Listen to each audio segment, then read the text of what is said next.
Estados Unidos entendió que Maduro no saldrá sin una acción militar después de las acciones de 30 de abril. Estados Unidos cambió su discurso respecto a Venezuela, reforzando su compromiso de liberar al país de la dictadura antes de las 6 de la mañana del martes 30 de febrero. Se hizo viral en redes sociales un vídeo en el que Juan Guaidó, presidente encargado de Venezuela, acompañado de Leopoldo López, el preso político más significativo y más importante para Maduro, invitaba a los venezolanos a las calles, en Caracas, específicamente a la base militar La Carlota. En el vídeo, Guaidó aseguró que llegó el momento de que se concrete la Operación Libertad, y habló de que tenía a una parte importante de las fuerzas militares de su lado. Desde ese momento, hasta ahora, han venido pasando cosas muy importantes. Hoy vemos a un Maduro debilitado, lleno de miedo, cada vez más militares dispuestos a enfrentarse al régimen y, sobre todo, un Estados Unidos con un discurso claro y hablando específicamente de la ayuda militar. En el podcast de hoy conversamos sobre los hechos que han tenido lugar en estos 3 días después del 30 de abril, y de la luz que para muchos ya se empieza a ver, la luz al final del camino que en este caso tiene nombre propio y es Estados Unidos. Nuestro invitado es César Sabas, licenciado en Estudios Internacionales de la Universidad Central de Venezuela. Magíster en Ciencia Política de la Universidad Simón Bolívar. Máster en Relaciones Internacionales y Políticas de Seguridad de la Universidad de Toulouse, Capitole, Francia. Y doctorado en Ciencias Políticas de la Universidad de Toulouse, Capitole. Para nuestro invitado de hoy, Maduro no volverá a ser el mismo después del 30 de abril. Principalmente por la posición de Estados Unidos, que ya se dio cuenta de que no hay forma de sacar al tirano del poder si no es mediante la fuerza. Sabas recuerda que el próximo año hay elecciones presidenciales en Estados Unidos, y que si el gobierno Trump no logra la salida del poder de los narcoterroristas venezolanos antes de los comicios, los demócratas lo utilizarán a su favor y lo culparán, descaradamente, de haber causado un caos en el país suramericano. Hoy también hablamos de la posición políticamente correcta y sobre todo, como dice Sabas, suicida de los gobiernos de la región que rechazan una intervención militar. Y es que si Maduro no sale del poder en los próximos días, la migración va a aumentar exponencialmente. Incluso nuestro invitado plantea la posibilidad de que si no se saca al tirano del poder, Venezuela se convierta en una especie de Libia, donde hay 3 gobiernos y varios grupos armados que combaten entre ellos. Eso por supuesto incrementaría la migración hacia los países de la región cuyos gobiernos en una posición claramente contraria al interés del pueblo insisten en rechazar una intervención.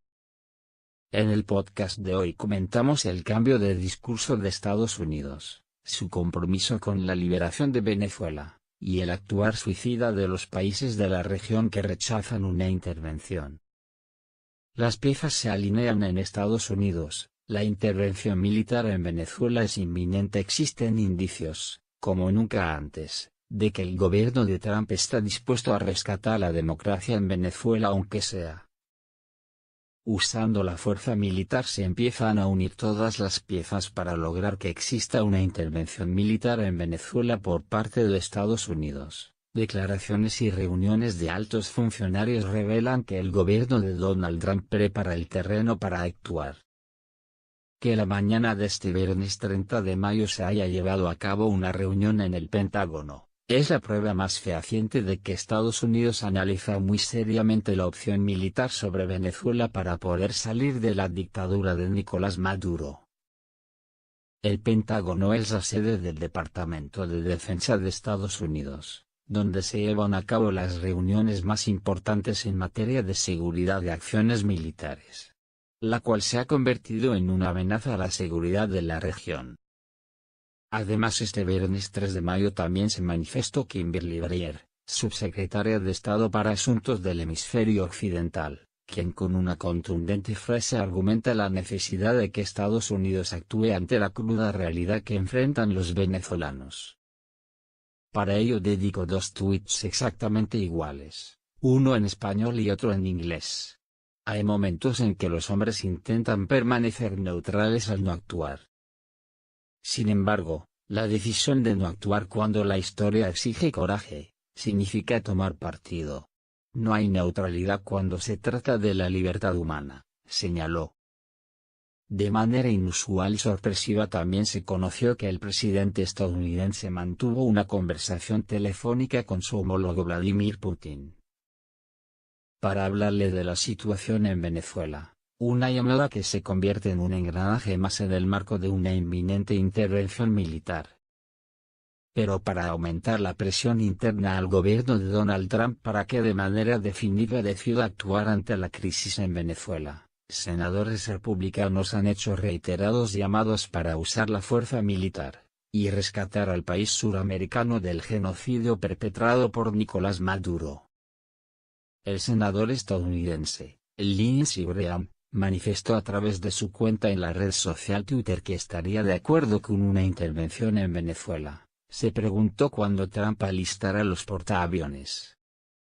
Cuba y Rusia envían sus tropas para sostener a Maduro en Venezuela mientras nosotros hablamos de sanciones. ¿Dónde está nuestro portaaviones?, señaló. Lo mismo ha aseverado el senador republicano Rick Scott, quien pidió al presidente Donald Trump el envío de tropas militares al país suramericano. Con el paso de los días, y el incremento de la crisis en Venezuela, tanto Estados Unidos como los gobiernos democráticos del mundo han sido testigos de que Maduro no está dispuesto a abandonar el poder por vía pacífica. Hay que recordar las declaraciones del secretario de Estado estadounidense, Mike Pompeo, que sin titubear señaló que una acción militar es posible, de ser necesario. Craig Faller, jefe del Comando Sur de Estados Unidos, dijo este miércoles 1 de mayo que cada desafío de seguridad y amenaza en nuestro hemisferio se ve agravado por la crisis en Venezuela. Además, según la agencia de noticias AFP, el secretario de Defensa interino de Estados Unidos, Patrick Shanahan, canceló su viaje a Europa por la crisis en ese país. Todos estos indicios demuestran la convicción del gobierno de Donald Trump de respaldar al presidente de Venezuela, Juan Guaidó, y la importancia de acabar con la dictadura de Nicolás Maduro que mantiene alianzas con células terroristas y guerrilleras. Y es que tras el alzamiento cívico-militar encabezado por Guaidó, que no logró en primer momento salir de la dictadura de Maduro, quedó en evidencia que en Venezuela no va a quedar más remedio que el uso de la fuerza, así lo afirmó el escritor y periodista, Carlos Alberto Montaner. Lo mismo señaló a Panam Post el internacionalista Luis Núñez, quien dejó claro que más temprano que tarde la salida de Venezuela será una intervención militar. La situación en Venezuela no tiene retorno, y más temprano que tarde esto se va a resolver, señaló. Las intervenciones militares no se anuncian, se ejecutan, es parte del proceso. Para América Latina la historia de las intervenciones norteamericanas no son un buen precedente, por eso muchas dirigencias diplomáticas y políticas no quieren que esa página se escriba. Pero lamentablemente lo más probable es que esa página se escriba en Venezuela, agregó el especialista.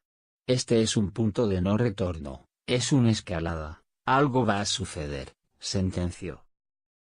Resuena en la OEA una posible intervención en Venezuela durante la sesión de emergencia del Consejo Permanente. Alejandro Ordóñez, embajador de Colombia en la OEA, resaltó en su intervención con la siguiente frase: el principio de no intervención fue designado para proteger a democracias y no dictaduras.